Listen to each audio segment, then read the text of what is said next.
That was intense, wasn't it?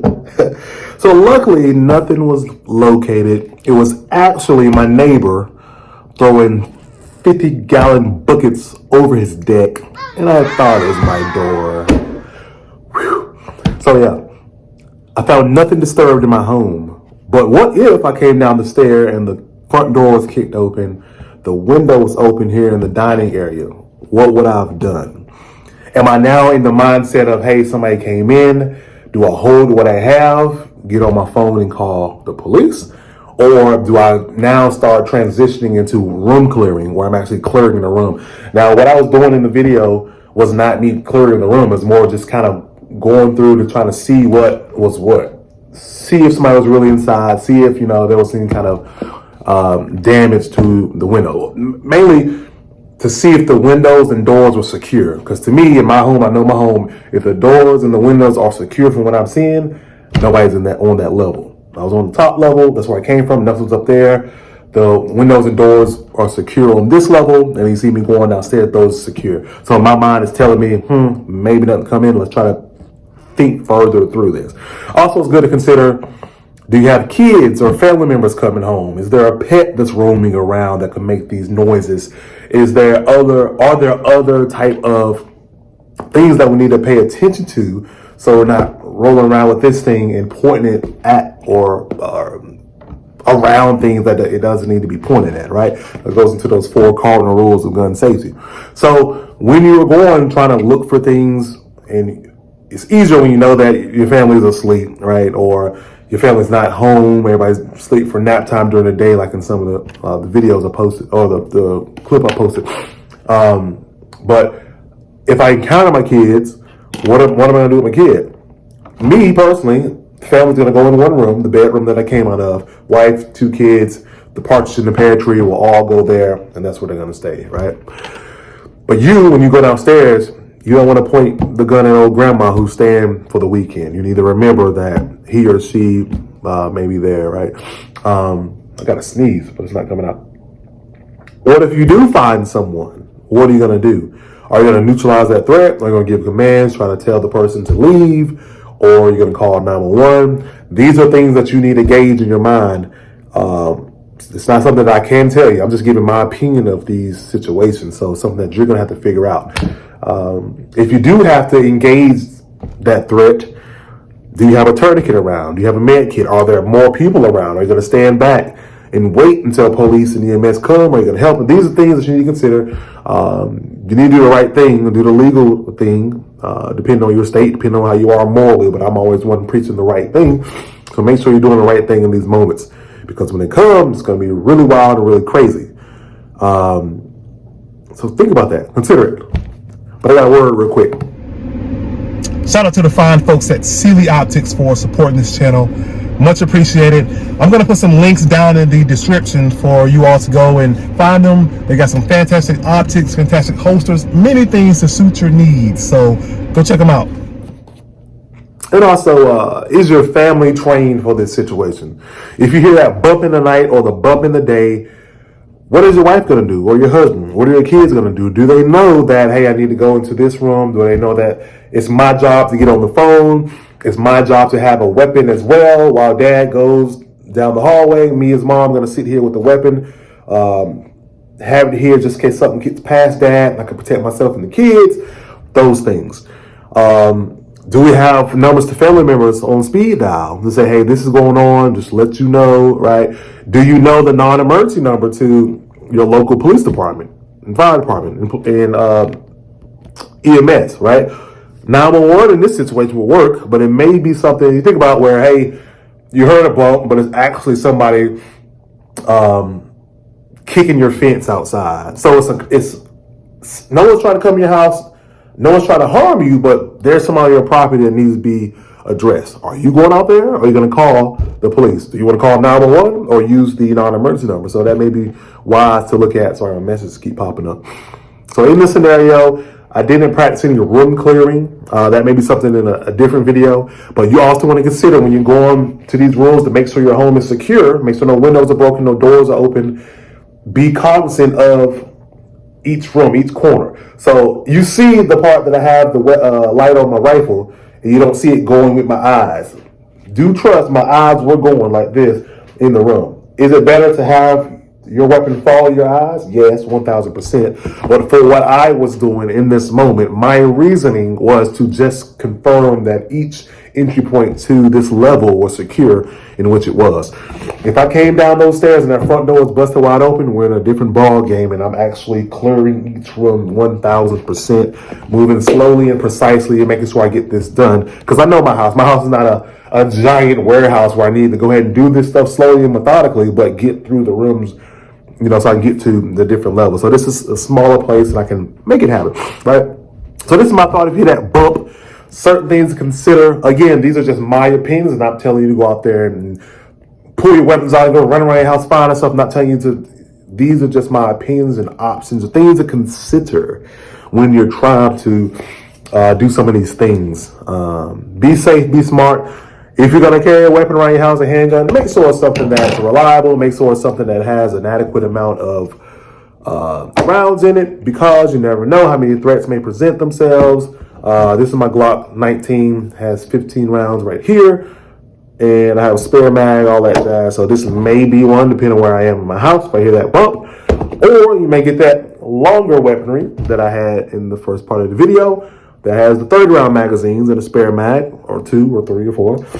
So you have more to work with, more options, so consider that. Consider training with those weapons, doing these drills at home, just like I was doing. You can use your clear empty weapon going around your house. You can get a BB gun or airsoft gun, set up targets in different rooms just to kind of simulate. If you come around that corner, there's a silhouette there right at the corner. Just can see how well you can adjust to shooting around corners or around barricades or whatever you want to call it.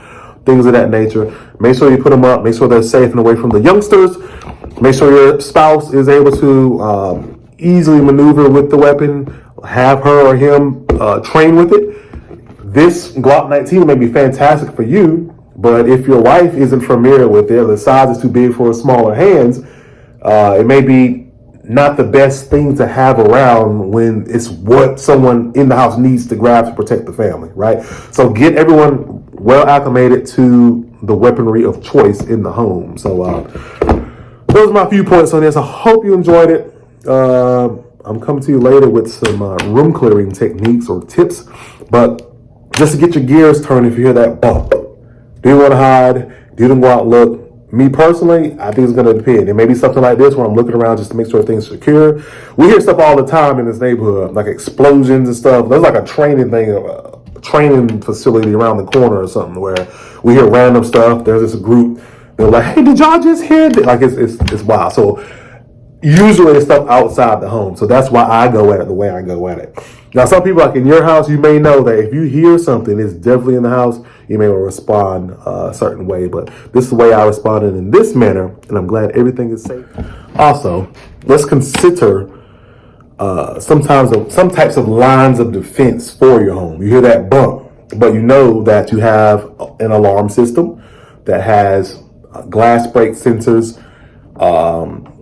entry sensors for the windows, for the doors, so that if that threshold is crossed, or that door is open, or that window is broken, some kind of alarm is going to come off to alert you, right? Cameras in your home, any kind of motion your camera may record, inside and outside. Those are some lines of defense that may be wise. So if you do hear this bump, you may look at those things and say, I've got a camera, I've got these entry sensor systems. Why aren't they going off, right? There may be a clue that it may not be something in your home unless the cameras are malfunctioning. I also encourage you to put your alerts on your phone for your camera. So every time there's a movement in your driveway, front door, back door, inside your house, there's an alert. So it may just be the mail truck driving by, but it may be somebody on your front porch trying to do some ridiculousness to you and your family. So that's a line of defense, security system. 2, or maybe 1, just lock your doors. That's wise as well. Many people still in today's times leave their windows and doors unlocked and even open throughout the day. So it's wise to keep them locked, because it doesn't matter where you live, crime can and will happen. Some say I live in this great gated neighborhood, nothing's going to happen to me until it does, right? Close your blinds when it gets later. This is probably number 3. You don't have to leave your blinds open so cars driving by during dusk can see inside your office, see inside your house, like, wow, that is a beautiful 70-inch TV in that living room. Let me put that in my mind for later, right? You don't want to do that. Number 4, how about an animal? Some people love their dogs, and I'm considering getting a German Shepherd puppy. The neighbors have one down the street they're giving away, so I may go check it out. How about a dog? Usually, if you hear that dog's gonna go crazy seeing who it is. Some dogs are more relaxed and chill, but it may be wise getting a dog to help you with your home protection, or at least a notification type of entity. You know, it's gonna bark, it's gonna let you know how something's going on. Let me go check that out. Keep your home kind of low profile in my mind.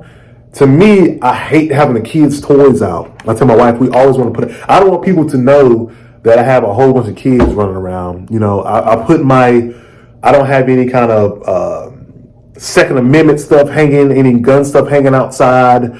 I have an American flag. My front of my house looks basic and bare. That's another deterrence to me, because if it looks, maybe can blend in. I don't want people to know that I have weapons and know all these other things about me personally. That's kind of like a car. All those bumper stickers on it. People are learning things about your family. And I don't have to follow you long to realize, oh, this person has 4 kids. They have a doggy. They've got guns. They've got this. Oh, this kid goes to such and such school because that magnet's on there as well. Oh, on Saturday mornings, they go to gymnastics because they have a gymnastics thing here. And there's a boy with a soccer ball. So this is telling me on Saturday, they may not be home. So that bump in the night may be heard from you on your camera because you're gone, and that person gained all that intel, all that information about you and your family. So now they're using it against you. So be mindful of that. This can help. These are all things that can help you with this bump, or preventing the bump, or helping you gauge through your Rolodex of, why is this happening? Is this actually something, or may it not be something? So what else do I have? Those are my line of defense. Your gates in the backyard, your fences, keep them closed. Keep your doors locked in your cars. You may hear that bump, but it's actually your door getting open because you left it unlocked. A plan with your spouse and your kids. I think that's a line of defense as well. Or we have an idea of, after a certain time, we're not going outside, or we're leaving the home. We're going to set the alarm at this time. We're going to do this, that, and the third internally. So we are on the same accord in case something happens, or we are safe within, so that whenever this evil tries to enter us, we know what's going on, right? So those are my little tips. I'll probably add something else, because something else will probably pop up on the brain. I'm going through my list real quick. Oh, in addition to tourniquet, how about a med kit? This is not just for the person that intruded in your home. This is for yourself. If you get deemed up in some kind of involvement, you will want a tourniquet for yourself, as well as a med kit, or your family. You don't want to be running around looking for this to, hold it up against a wound or something like that. You want to have something ready. Now, many homes have towels and things around, but you want to have stuff in centralized locations to help stop the bleed, to help save your life and limb. Okay, so good little tips. Think about them. Consider them. We need to keep everyone safe here, okay? So that's it. Hopefully, Randy Satisfied Zero checking out. Like, comment, subscribe if you like these videos. If you want more, you want to be alerted to more, hit that bell. Like I mentioned previously, people keep messaging me. And I'll see you on the next one. Y'all have a good one.